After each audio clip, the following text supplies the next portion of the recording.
En primera plana, Carlos Herranz. Bienvenidos a En Primera Plana, un programa de Radio Francia Internacional y de France 24. Esta semana nos quedamos aquí en Francia para analizar la cuestión del narcotráfico que se ha incrementado durante los últimos años y que en Francia ya la considera como toda una cuestión de Estado. Nos acompañan tres invitados en este estudio que ya les presento. Margot Loisillon es jefa de informativos en France 24 y ex corresponsal en Colombia. Bienvenida. Gracias, Carlos. Contamos también con Fernando Vega Lugos, analista político. Bienvenido, Fernando. Muchas gracias, Carlos. Y con Delia Runategui, periodista de Radio Francia Internacional. Bienvenida, Delia. Gracias, Carlos. Narcotráfico, cuestión de Estado en Francia. Hoy nuestro asunto en Primera Plana. Comenzamos. La justicia francesa atribuye al crimen organizado la ola de ataques a cárceles y agentes penitenciarios ocurrida en abril. El gobierno francés lleva ya meses intensificando la lucha contra el narcotráfico convertida en una cuestión de Estado.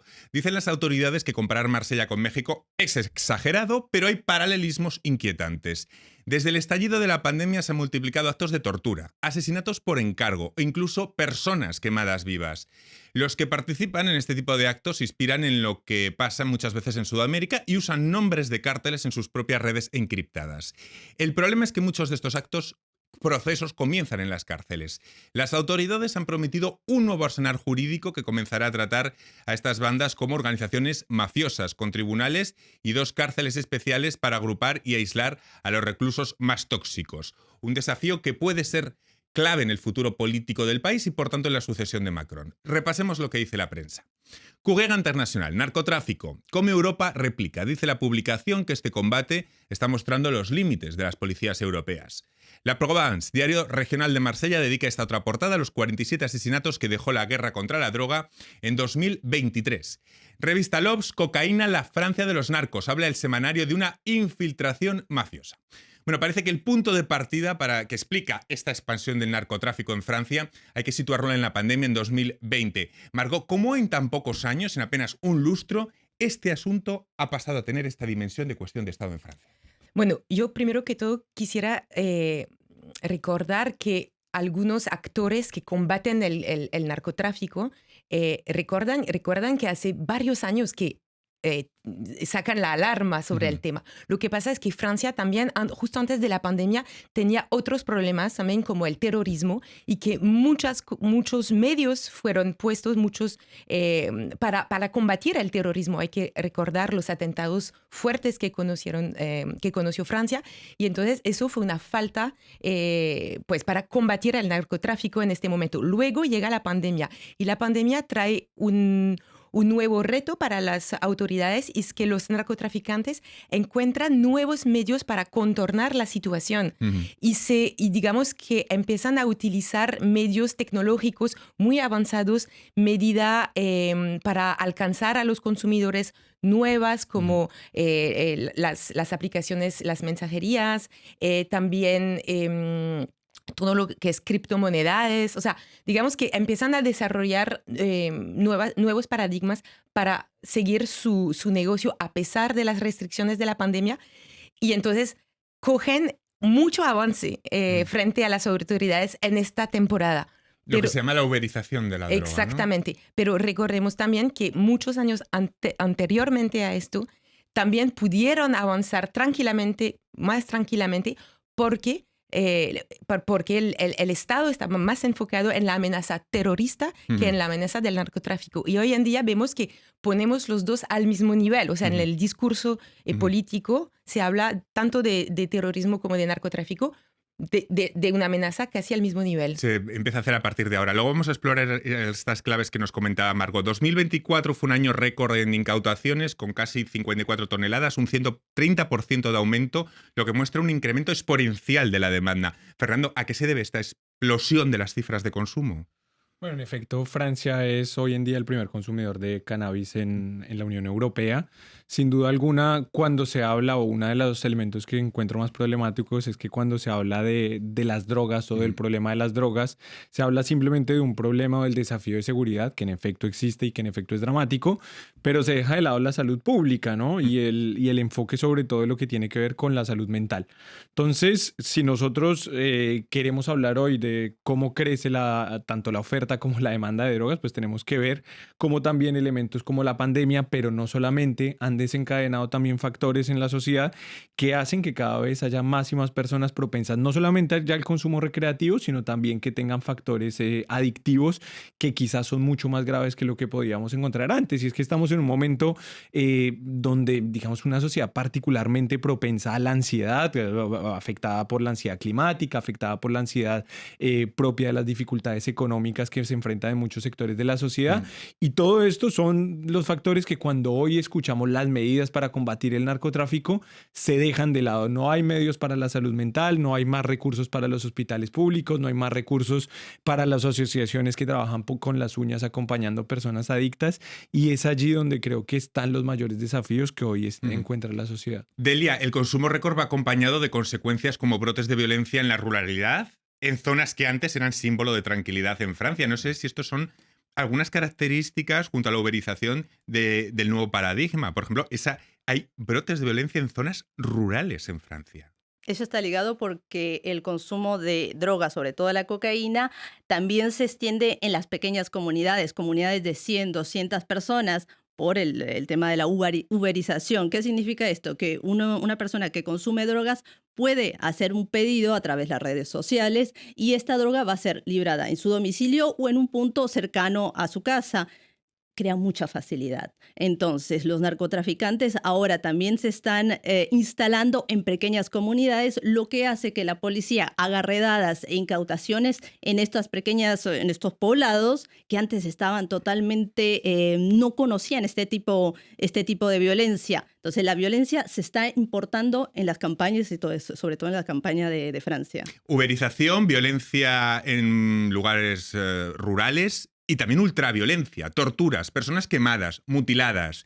Sin equiparar la dimensión con México en cuanto a cifras, pero sí, en cuanto a indicios, ¿es lógico hablar de métodos de una mexicanización de lo que está ocurriendo en Francia? Margot. Perdón, pero solo quería Sí. responder en algo. Estoy súper de acuerdo con todo lo que acaban de decir, pero quisiera añadir algo. Sí. Es que hubo un aumento de la producción de cocaína en los últimos años y cada año es más. O sea, digamos que hay también una cuestión de mercado que hay que tener en cuenta. Es decir, hay más cocaína que sale de Latinoamérica últimamente y en vez de ir en gran parte hacia Estados Unidos, va mucho hacia Europa porque los Estados Unidos han cambiado un poquito su consumo también y consumen drogas diferentes como el fentanilo, y entonces esto también permite que haya entrado muchísimo más cocaína en el continente europeo, haciendo bajar últimamente el precio del gramo de cocaína, lo que ha permitido también su comercialización en el terreno francés y su entrada en muchísimos terrenos distintos, y no solamente la capital como en los años 90 y las discotecas, pero entrando en todo el territorio. Y también aquí entramos en temas de salud mental o de, bueno, digamos, por qué ha entrado en más zonas como las zonas rurales, lo podríamos discutir, pero primero que todo quisiera también añadir este punto de la oferta de cocaína en este momento en el mundo que ha crecido. Volviendo al tema de la mexicanización, es un tema muy polémico, como lo sabemos todo de decir. Bueno, creo que sí hay que recordar que a través del consumo, tráfico de cocaína en particular, pero de drogas en general, hay un aumento de la violencia, una violencia que conoce muy bien este país de México, y estamos viendo en Francia cosas que no se habían visto, como por ejemplo... Claro, no es comparar cifras, si me lo permiten, no es comparar cifras, sino ver algunos síntomas como los sobornos a altos cargos, la ultraviolencia, la tortura de personas, que encuadran hacia un cierto camino, es decir, hacia una cierta deriva. Yo entiendo por eso la mexicanización. Pero digamos algo, o sea, yo creo que es importante qué es lo que ve la gente. La gente, cuando hablamos de la mexicanización y de la violencia, lo ve en las noticias, porque hay balacera en Marsella, porque queman los carros de los agentes penitenciarios por decenas en una noche.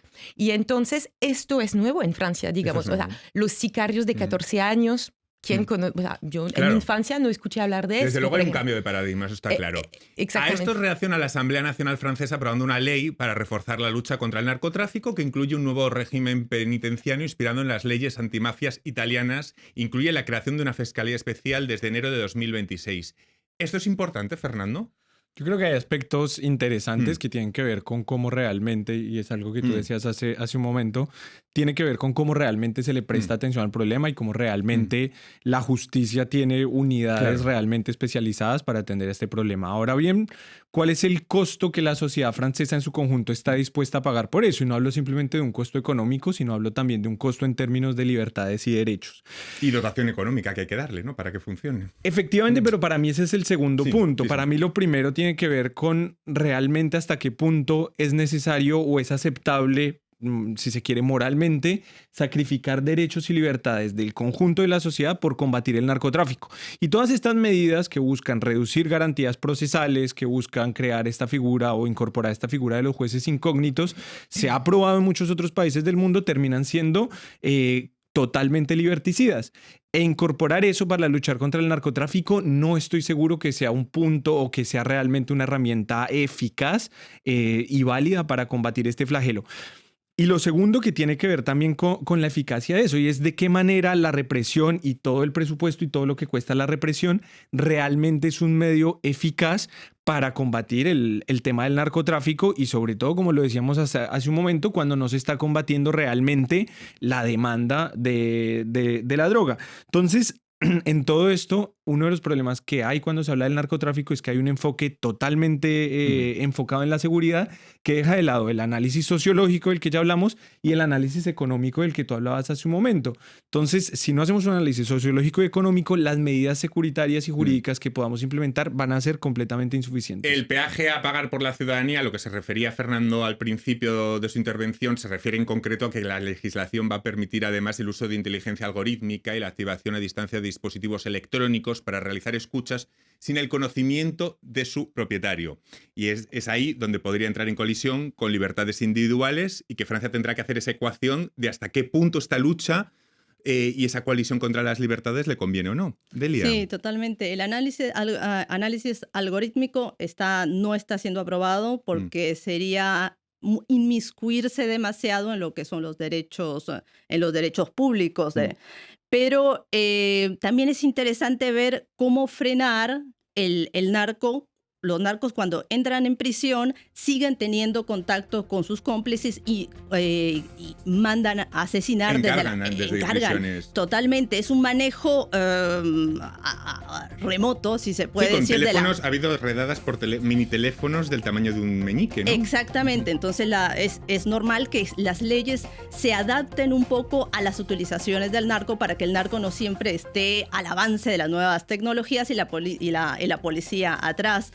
Es importante este ajuste en diferentes formas para frenar el narco y también para dar un poco de tranquilidad a las personas, a los franceses que están viendo cómo en las noticias, por ejemplo, cuando se ataca un convoy, cuando lleva un narcotraficante con armas de guerra, da una sensación de no solamente de impunidad, sino que la policía está perdiendo la batalla. Con estas leyes, tanto en el aspecto psicológicos, si se puede decir, pero en aspecto real tienen un impacto. Se refería mi compañera Delia al caso de Mohamed Al-Honra, lo vamos a recuperar a vuelta de pausa y también vamos a hablar de cómo están funcionando los puertos europeos que conoce bien Delia, como Amberes y como Rotterdam, en todo este circuito del narcotráfico. Va a ser a vuelta de pausa. Hasta ahora. Cada semana nuestros periodistas hablan de la actualidad francesa, la sociedad, la política, la cultura. En Francia en Foco conocerá la vida cotidiana de los franceses. Francia en Foco, en France 24 y France24.com. Es frágil, pero poderosa. Un manjar en nuestro mundo moderno. Ganarla requiere honestidad, compromiso y una exigencia de independencia. Se nutre del debate, la discusión y el intercambio de ideas. El poder y la manipulación no la intimidan. Es enemiga de opresores y dictadores. Es piedra angular esencial de la democracia. Ya sea en francés, español, inglés, árabe o cualquier otro idioma, su valor es el mismo. Es vital para todos en cada rincón del mundo.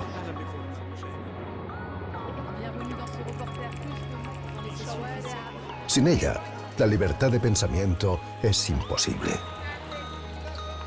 La confianza, la razón por la que existimos. France 24, liberté, égalité, actualité. Seguimos esta semana en Primera Plana analizando el narcotráfico aquí en Francia como una nueva cuestión de Estado. Lo hacemos con Margot Basillón, jefa de informativos en France 24, Fernando Vega Lugo, es analista político, y con mi compañera Delia Runategui de la redacción de Radio Francia Internacional. Marsella es el epicentro desde hace años ya del narcotráfico en sus barrios del norte. En los últimos años, la DZ Mafia es la organización que más asesinatos acumula. Irrumpió de un día para otro y se inspira en lo que también ocurre en países como Bélgica o Países Bajos con la llamada Mocromafia, una de las organizaciones criminales más poderosas del mundo. Y además incorpora elementos de cárteles mexicanos. ¿Cómo podríamos explicar, Delia, quiénes forman la MZ Mafia, para que no estén familiarizados? Porque esto es algo que está pasando en Francia, en Marsella. Sí, en Marsella. Bueno, es una banda criminal que está basada en Marsella desde hace varios años.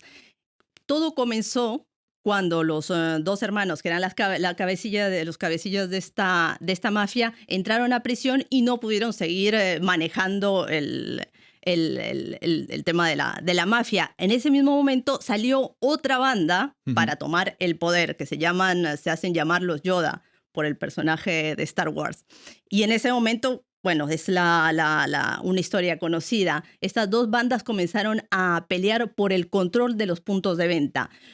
Lo que sorprende es los niveles de violencia que alcanzaron. Y no solamente mandaban a matar a los de la otra banda dentro del territorio francés. También ocurrió en España y en otros países, haciendo que una explosión de violencia, y según datos de la policía, el 73% de los asesinatos o intentos de asesinatos ocurridos en Marsella en el 2023 fue a causa de esta guerra entre bandas narco. Entonces, eso es lo que causa más impresión de ver el poderío que pueden tener.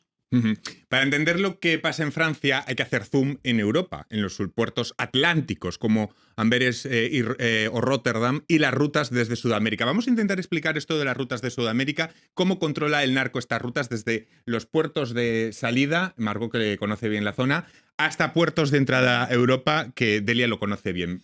Si podemos trazar la ruta para que lo entiendan nuestros oyentes y telespectadores. ¿Cómo sale la droga de allí? Bueno, primero que todo, como lo decía con Marsella, hablamos de puertos, y es importante recordar que los puertos son actores principales de esta historia, porque la mayoría de la cocaína hoy en día sale por ruta marítima, una ruta marítima muy tradicional que no tiene nada de ilegal, que son los contenedores. Salen más que todo de Guayaquil en este momento, y por eso hemos escuchado tantas cosas sobre Ecuador últimamente, porque si bien la producción de cocaína se sitúa entre Colombia, Perú y Bolivia, llega hasta el puerto de Guayaquil, de aquí sale en contenedores, pasa por el canal de Panamá y llega hacia los puertos europeos como Rotterdam, Anvers, y también últimamente estaba leyendo un informe sobre esto, más siempre en España. Obviamente, acordémonos también que hay otros puertos en Latinoamérica, sobre todo franceses, a través de las Antillas, Fort-de-France, por ejemplo, que son puertos que son, o la Guyana francesa, que son puertos que también siempre tienen más problemas con este tema de narcotráfico y de toda la corrupción que abarca el narcotráfico y que se siente en esas zonas alrededores. Podríamos hablar de horas de esto, pero pues digamos que todo esto sale más bien por esta zona hasta los puertos europeos. Y brevemente, Delia, ¿cómo funcionan? ¿Cuáles son los problemas que hay en puertos como Amberes o como Rotterdam? Para empezar, la dimensión, ¿no? La dimensión, y controlar esa dimensión es muy complicado. Sin embargo, los controles están siendo aumentados desde los últimos 3 años que ha habido la explosión de entrada de cocaína.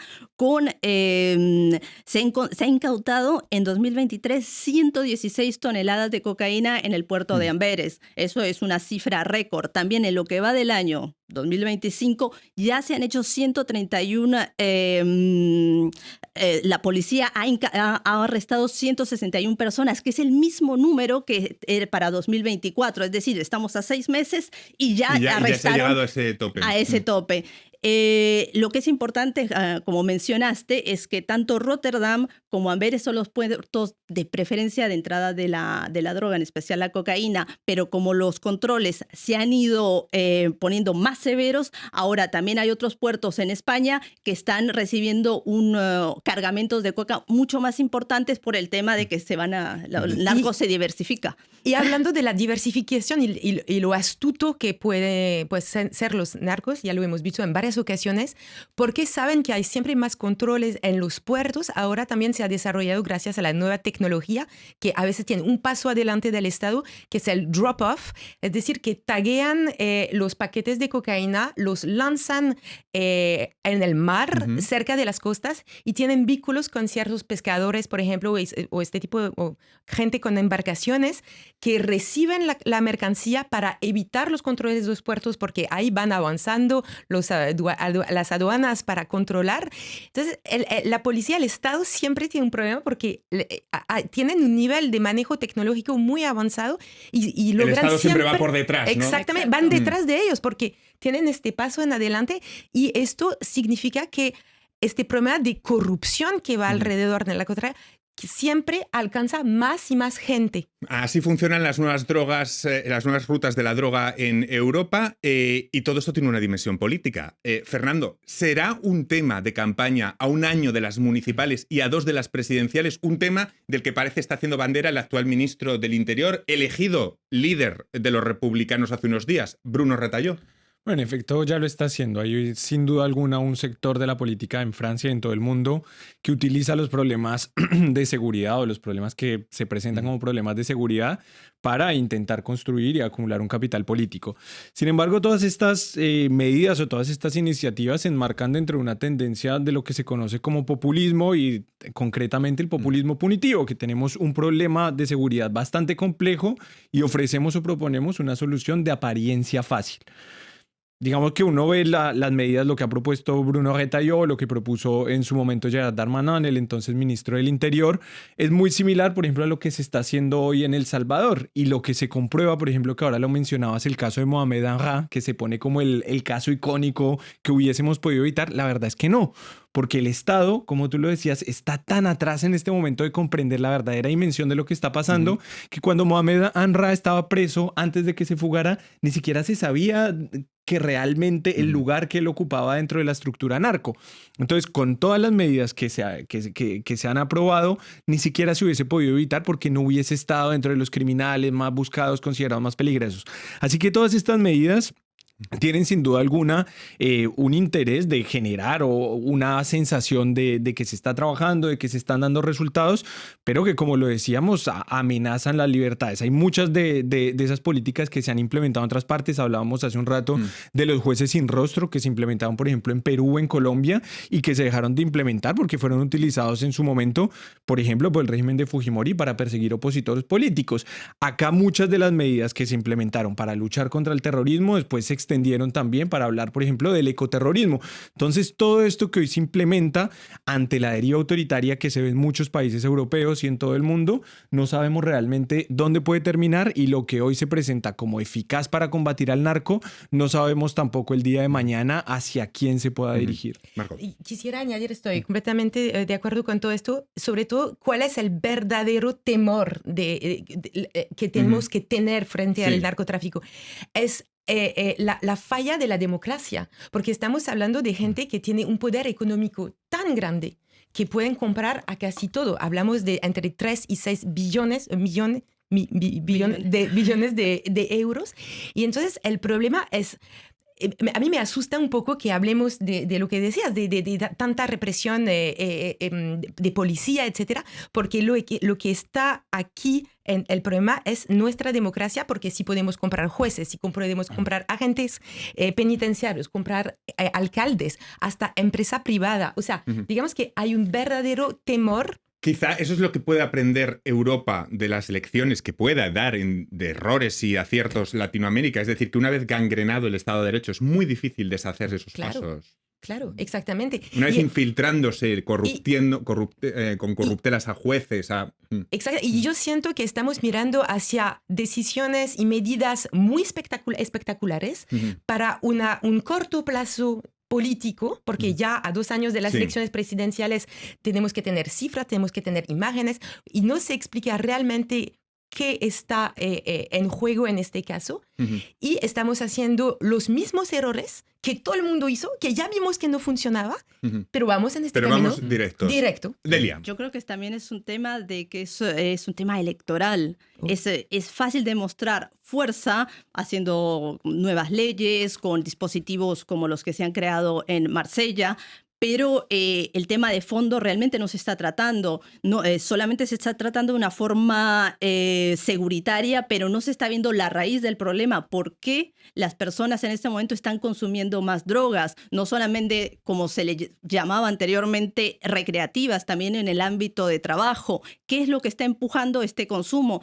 Yo creo que es mucho más, y sería mucho más interesante y de fondo hacerse estas preguntas. Pero ¿no creéis que, que el problema al final es la política a corto plazo? Es decir, a esa pregunta que se hace Delia no se la puede responder si continuamos siendo tan cortoplacistas en política, ¿no? Exactamente. Y mirando...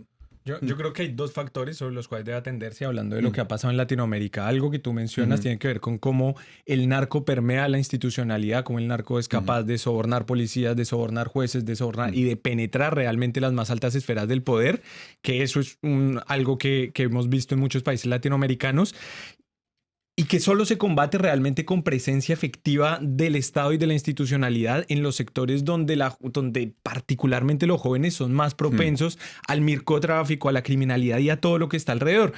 Y lo segundo tiene que ver con algo que yo siempre digo: el día que en Latinoamérica se supere el problema del narco como problema de seguridad, va a seguir habiendo un problema de lo que es la cultura mafiosa y la cultura de la criminalidad, que está en vínculo también con todo lo que posibilita la corrupción, lo que estamos viendo hoy en Colombia, incluso con todos los esfuerzos que se hicieron después del proceso de paz. Lo que pasa en México es que, independientemente de cuán eficaz sean las incautaciones, la persecución, la sustitución de cultivos, todo eso, va a seguir existiendo una cultura de la violencia, una cultura del dinero rápido, que es heredada y que es propia de la cultura mafiosa, que se construye en este tipo de circunstancias. Esto es lo que hay en este problema si ponemos los focos largos, pero mucho me temo que los políticos no están en esas. Me quedo sin tiempo para más. Muchísimas gracias a los 3 por haber compartido este tiempo con nosotros y a todos ustedes hasta la próxima semana aquí en Primera Plana. Gracias.